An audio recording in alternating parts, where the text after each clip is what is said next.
अगर कल आपके शहर में अचानक सैकड़ों नौजवान सिर तन से जुदा के नारे लगाते हुए सड़क पर उतर आएं, तो आपको सबसे पहले दिमाग में क्या सवाल उठेगा? नारे तकबीर, नारे तकबीर, शान मोहम्मद मुस्तफा। क्या ये गुस्सा सच में उनका अपना है या किसी अदृश्य ताकत ने उनके दिमाग में आग भरी है? यही इस वीडियो का मकसद है, सिर्फ घटना दिखाना नहीं, बल्कि उस छिपे हुए नेटवर्क को बेनकाब करना जो आपके सामने कभी सीधे खड़ा नहीं होता, लेकिन हर जगह अपना असर छोड़ जाता है। तो तरीके इख्तियार करेंगे जिससे मुसलमानों के दिलों में हुजूर की मोहब्बत और ज्यादा बढ़े, मोहम्मद सल्लल्लाहु ताला अलैहि वसल्लम की मोहब्बत ज्यादा से ज्यादा हो, और ये ऐलान करते हैं कि मुसलमान अपने हर बच्चे का नाम मोहम्मद रखें।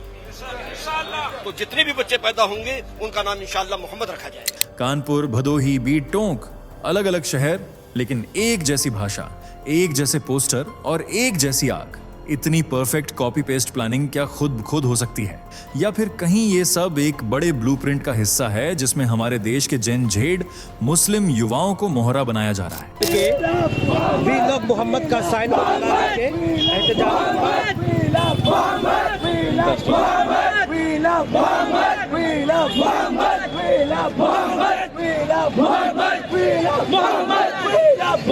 जरा विजुअलाइज कीजिए, कल तक जो लड़के लड़कियां सोशल मीडिया पर रील बना रहे थे, आज वही हाथ में पोस्टर लिए पुलिस को चुनौती दे रहे हैं। और असली खौफ ये है कि इनकी आंखों में जो गुस्सा है वो कहीं उनका अपना नहीं, बल्कि किसी और का डाउनलोड किया हुआ गुस्सा है।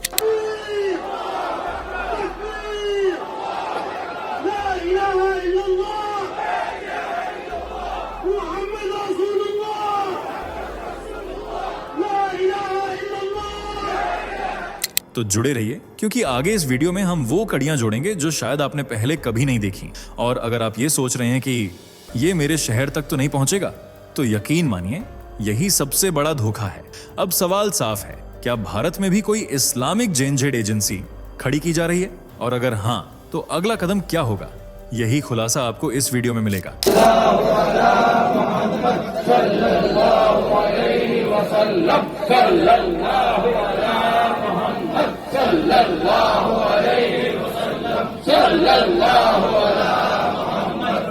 दोस्तों, फटाफट कमेंट करके बताइए कि आपको ये वीडियो कैसे मिली। क्या आपने इसे खुद सर्च करके देखा, या ये आपके स्क्रीन पर अचानक सामने आ गई और आपने क्लिक कर दिया? हमें भी जानना है कि YouTube हमारी आवाज को आप तक किस तरह पहुंचा रहा है। और हाँ, अगर आप सच्चे सनातनी हैं तो चैनल को सब्सक्राइब जरूर करें, क्योंकि हमें आप जैसे जागरूक लोगों के साथ मिलकर एक एक करके पूरी परिवार तैयार करनी है जो इस सच्चाई को आगे बढ़ाए। वीडियो को लाइक करना बिल्कुल मत भूलिएगा, क्योंकि आपका एक लाइक हमें और मजबूत बनाता है और हमें ऐसे ही दमदार वीडियो बनाने की हिम्मत देता है। क्या जैन जैसी को ब्रेन वॉश किया जा रहा है? क्या इनका गुस्सा वाकई अपना है, या किसी ने इसे हवा दी है? कौन है वो लोग जो सड़कों पर सर तन से जुदा के नारे लगवा रहे हैं, और क्यों? अब सोचिए, एक ही हफ्ते में देश के अलग अलग शहरों में एक जैसी तस्वीरें, कहीं पोस्टर, कहीं मार्च, कहीं खुलेआम धमकियां। भदोही, कानपुर, बीड, टोंक, हर जगह एक जैसी भाषा, एक जैसा गुस्सा और एक जैसा पैटर्न। ये कोई इत्तेफाक है या फिर एक सोची समझी चाल? कैसे एक अफवाह फैलती है और चंद घंटों में जेन-झेड़ मुस्लिम युवा सोशल मीडिया छोड़कर सीधे सड़कों पर उतर आते हैं। आई लव मोहम्मद के पोस्टर को लेकर जो आग कानपुर में सुलगी, क्या वो अचानक लगी थी, या किसी ने जानबूझकर उसमें घी डाला? और सबसे अहम सवाल, क्या कोई ताकत है जो भारत के मुस्लिम युवाओं की सोच को मोड़ने की कोशिश कर रही है? मोहम्मद साहब के लिए जान देना हाजिर है। I love Mohammed, I love Mohammed. Jail चल जाएंगे पूरा मार, कभी आपका जेल पूरा भर जाएगा मार। हम लोग मुस्लिम लोग कभी कम नहीं पड़ेंगे। डर नहीं लग रहा आई लव मोहम्मद बोलने से? नहीं डर लग रहा। आई लव मोहम्मद कहते हो कहेंगे। ये वीडियो सिर्फ खबर नहीं दिखाएगा, ये उन धागों को खींचेगा जो इस पूरे प्रोटेस्ट नेटवर्क को जोड़ते हैं।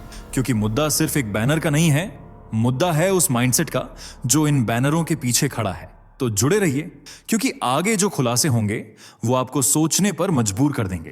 नेपाल, एक ऐसा पड़ोसी देश जो अक्सर भारत की खबरों से बाहर रहता है, लेकिन आज हमें उसी नेपाल की तरफ देखना होगा, क्योंकि वहीं से एक ब्लूप्रिंट तैयार हुआ है। एक ऐसा प्लान जिसने एक पीढ़ी की सोच को मोड़ दिया। नेपाल में कैसे शुरू हुआ सब कुछ? छोटे छोटे धार्मिक विवादों को बढ़ाया गया, युवाओं को बताया गया कि उनका धर्म खतरे में है, मस्जिदों में भाषण हुए, सोशल मीडिया पर अफवाहें फैलाई गईं, और फिर जोश में डूबे युवा खुद को किसी मिशन का हिस्सा समझने लगे। हथियार नहीं, सिर्फ हेट्रेड से लैस, लेकिन नतीजा अराजकता, दंगे और एक टूटता हुआ समाज। अब सवाल उठता है, क्या भारत उसी रास्ते पर जा रहा है? इसी पैटर्न को आप भारत के हालिया प्रोटेस्ट्स में देख सकते हैं, खासकर जेन-जेड मुस्लिम युवाओं के बीच। सोचिए, 18 से 25 साल के लड़के जो सोशल मीडिया पर एक्टिव हैं, अचानक सड़कों पर आ जाते हैं, हाथों में पोस्टर, जुबान पर नारे और आंखों में गुस्सा।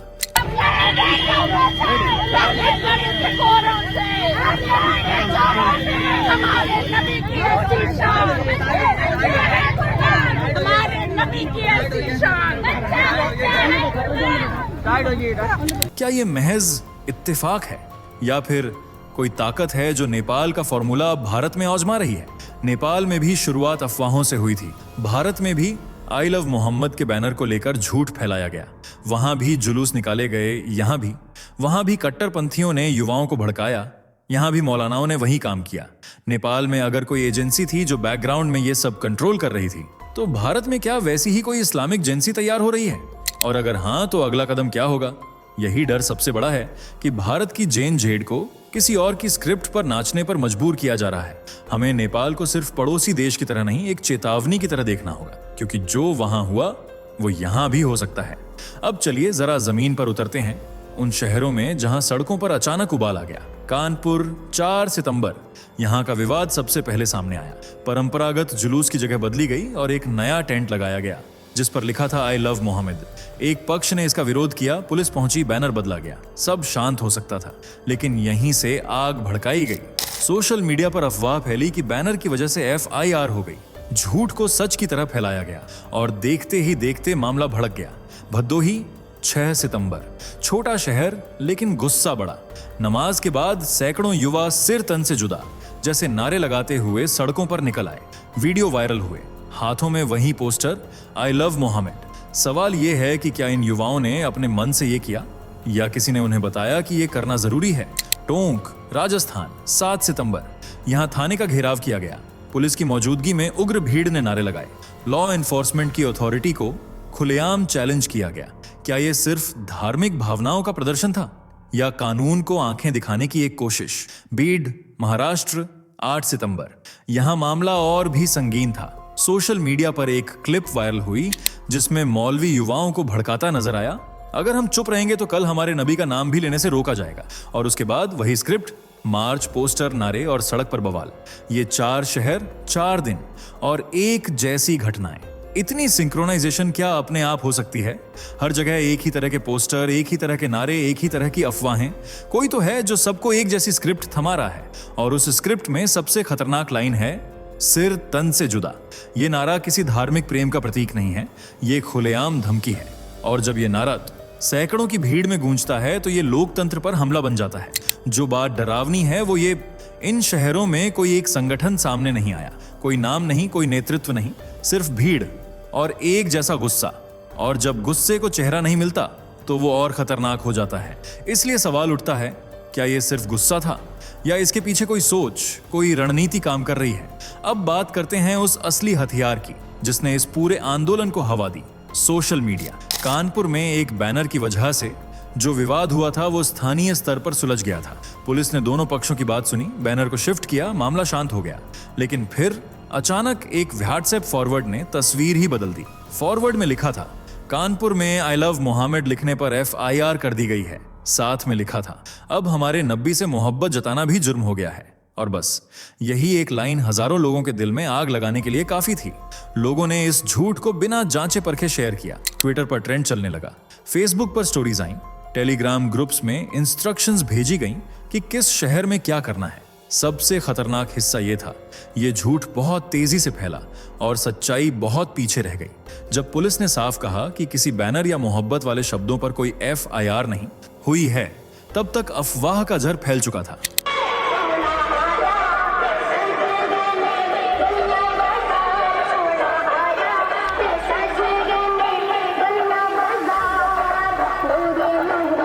अब सोचिए, ये अफवाह फैली कैसे? कौन है वो लोग जो इतने सुनियोजित ढंग से एक झूठ को तथ्य में बदल देते हैं? कुछ नाम सामने आते हैं, ऐसे मौलाना और धार्मिक नेता जिनके पास लाखों फॉलोअर्स हैं, जिनका एक वीडियो लाखों बार देखा जाता है, और जब वो कहते हैं कि हमारे नबी की मोहब्बत पर हमला हुआ है तो उनके चाहने वाले बिना सोचे समझे बाहर निकल पड़ते हैं। इसका फायदा किसे होता है? ना इस देश को, ना उस धर्म को जिसके नाम पर यह हो रहा है। फायदा होता है सिर्फ उन कट्टरपंथियों को जो समाज को बांटना चाहते हैं, जो चाहते हैं कि भारत की सड़कों पर अविश्वास, डर और गुस्सा फैलता रहे। आपको जानबूझकर गुमराह किया गया, और जब किसी को जानबूझकर गुमराह किया जाए तो ये सिर्फ अफवाह नहीं होती, ये एक मानसिक युद्ध होता है, और इस युद्ध में सबसे पहला हथियार है गलत जानकारी। अब सवाल उठता है, जब अफवाहें फैल रही थीं, जब सोशल मीडिया पर आग लगाई जा रही थी, तो उस आग में घी कौन डाल रहा था? यहाँ नाम आता है मौलाना तौकीर रजा का। एक वीडियो वायरल हुआ जिसमें मौलाना साहब मंच से कहते हैं, अगर सरकार 1 हफ्ते में जवाब नहीं देती तो हम सड़कों पर उतरने को मजबूर होंगे। चुनाव आयोग हमारा साथ नहीं दे रहा, बेईमानी कर रहा है, जिला प्रशासन शासन सब हमारे खिलाफ हैं। ऐसी सूरत में अगर मुसलमान नाउम्मीद होकर सड़कों पर आ गया तो उसकी जवाबदेही किसकी होगी? इसलिए मैं हुकूमत से मांग करता हूं कि इस तरफ खास तवज्जो देने की जरूरत है। हम मजदूरी कर लेंगे, हमें कुछ तुमसे नहीं चाहिए, लेकिन अल्लाह के वास्ते हमें मुसलमानों की तरह आजादी से अपने मजहब पर अमल करने दो। ये सिर्फ एक बयान नहीं था, ये एक संकेत था, और इस संकेत का असर क्या हुआ वो हमने देश भर की सड़कों पर देखा। मौलाना का ये कहना कि आई लव मोहम्मद बोलना जुर्म बन गया है, ये बात हकीकत से कोसों दूर थी। लेकिन जब एक धार्मिक नेता लाखों लोगों से ये बात कहता है तो वो राय नहीं रहती, वो एक हुक्म बन जाती है। क्या यही भूमिका होनी चाहिए धार्मिक नेतृत्व की?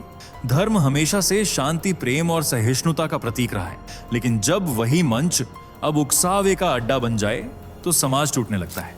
मौलाना तौकीर रजा अकेले नहीं है, कई ऐसे मौलाना, इमाम और खुद को धर्म गुरु कहने वाले लोग सोशल मीडिया पर मौजूद हैं जो भावनाओं को हथियार बना रहे हैं। वे लोगों को बताते हैं कि आपका धर्म खतरे में है, आपके नबी का अपमान हुआ है और अब खामोशी गुनाह है। युवाओं को उकसाना सबसे आसान होता है क्योंकि वो जोश में होते हैं, लेकिन अक्सर तथ्यों से दूर। और जब उनके रोल मॉडल धार्मिक लीडर मंच से उन्हें सड़कों पर आने की बात कहें तो वो उसे धर्म की सेवा समझते हैं। यहाँ सवाल किसी एक धर्म का नहीं, सवाल है उस नेतृत्व का जो धर्म के नाम पर नफरत को हवा दे रहा है। क्या ये लोग वाकई समाज के मार्गदर्शक हैं, या ये आग लगाने वाले अगुआ बन चुके हैं जो खुद पीछे रहकर मासूम युवाओं को आगे कर देते हैं? धर्म गुरु अगर भड़काएंगे तो समाज को कौन बचाएगा? अब सबसे बड़ा सवाल, क्या ये सब सिर्फ भावनाओं का उबाल था या फिर इसके पीछे कोई प्लानिंग? जब हम देश के अलग अलग हिस्सों में एक ही तरह की घटनाएं, एक जैसे नारे, एक जैसी अफवाहें और एक जैसे पोस्टर देखते हैं तो ये सिर्फ इत्तेफाक नहीं लगता, ये किसी एजेंसी की स्क्रिप्ट लगती है। एक इस्लामिक जेनजी एजेंसी जो भारत के मुस्लिम युवाओं को एक खास माइंडसेट की ओर धकेल रही है। सोचिए, जीन जी यानी 18 से 25 साल की वो पीढ़ी जो टेक्नोलॉजी से जुड़ी है, सोशल मीडिया की दुनिया में रहती है और जिसके पास असली दुनिया का अनुभव कम है। अगर किसी एजेंडे को फैलाना है तो सबसे आसान टारगेट यही पीढ़ी है।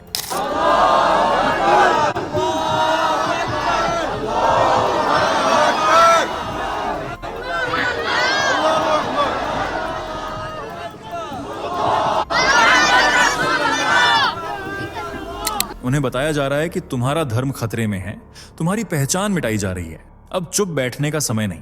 और फिर वो युवा जो कल तक रील्स बना रहे थे आज सड़कों पर नारे लगा रहे हैं। क्या ये खुद से हो रहा है या कोई उन्हें इस दिशा में धकेल रहा है? इस्लामिक स्टेट 2.0 जैसा कॉन्सेप्ट अब सिर्फ मिडिल ईस्ट तक सीमित नहीं है।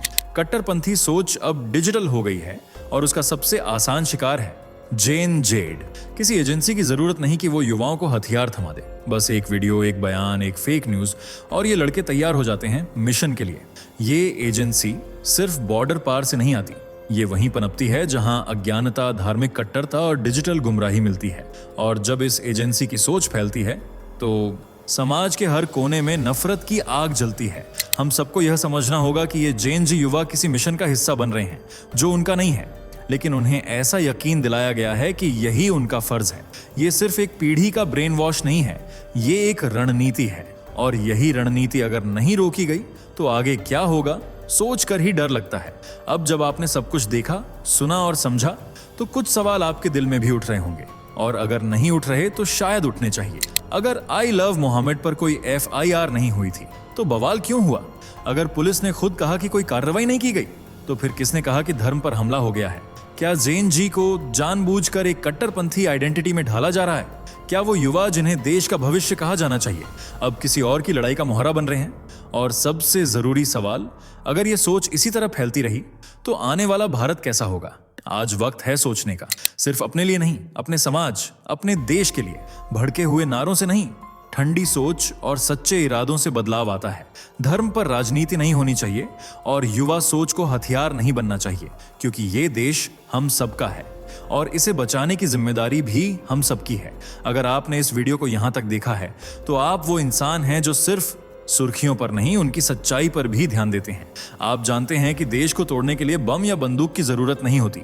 एक गलत सोच, एक झूठा मैसेज और कुछ गुमराह युवा ही काफी होते हैं। आज हमने उन सवालों को उठाया जो कई लोग पूछने से डरते हैं, लेकिन अब चुप रहना किसी पक्ष में खड़े होने जैसा है। आप चाहे किसी भी धर्म, किसी भी विचारधारा से हों, आपको यह तय करना होगा कि आप सोच की आजादी के साथ खड़े हैं या भेड़चाल की भीड़ के साथ। अगर आपको लगता है कि इस वीडियो ने कुछ नया सोचने पर मजबूर किया तो इसे सिर्फ लाइक मत कीजिए, इसे शेयर कीजिए, उस दोस्त को भेजिए जो बिना जांचे परखे हर मैसेज फॉरवर्ड कर देता है।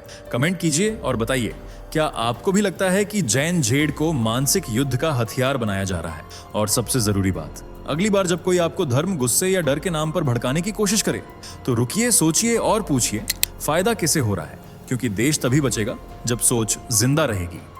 दोस्तों, आपकी स्क्रीन पर 2 और वीडियो दिख रही हैं, जिसे देखने के लिए आप स्क्रीन पर क्लिक करें। दोनों देखिएगा, बहुत अच्छी वीडियो बनी है।